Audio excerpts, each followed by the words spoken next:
Hello বন্ধুরা, এই ভিডিওতে আপনারা নিজের চোখেই দেখতে পাচ্ছেন বন্যা ও ঝড়ের কারণে পরিস্থিতি কতটা ভয়াবহ। রাস্তাঘাট পুরোপুরি পানির নিচে, অনেক জায়গায় চলাচল বন্ধ। ঝড়ের তাণ্ডবে গাছ উপড়ে পড়েছে, বাড়িঘর ক্ষতিগ্রস্ত হয়েছে। ভিডিওতে দেখা যাচ্ছে মানুষ নিরাপদ আশ্রয়ের খোঁজে ছুটে বেড়াচ্ছে। এখনো পর্যন্ত ক্ষয়ক্ষতির পুরো তথ্য পাওয়া যায়নি। পরিস্থিতি নজরদারিতে আছে। আপনার এলাকা যদি এই বন্যা বা ঝড়ের কবলে পড়ে থাকে তাহলে কমেন্টে জানান। বাস্তব ভিডিও পেতে চ্যানেলটি সাবস্ক্রাইব করে চ্যানেলের সাথে থাকবেন সবাই। এমনটা প্রতি বছরই হয়ে থাকে। আমরা যারা সহযোগিতা করতে পারি, সামর্থ্য আছে, তারা অবশ্যই আমরা তাদের দিকে এগিয়ে যাব এবং নিরাপদ আশ্রয়ের একটা ব্যবস্থা করে দেওয়া উচিত তাদেরকে। আপনারা সবাই এখন এবং তাদেরকে সহযোগিতার জন্য হাত বাড়ান।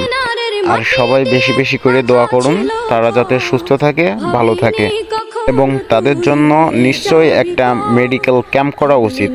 সবাই ভালো থাকবেন, সুস্থ থাকবেন, আমাদের চ্যানেলের সাথেই থাকবেন। বাংলাদেশ XYZ.1। ধন্যবাদ সবাইকে। আসসালামু আলাইকুম।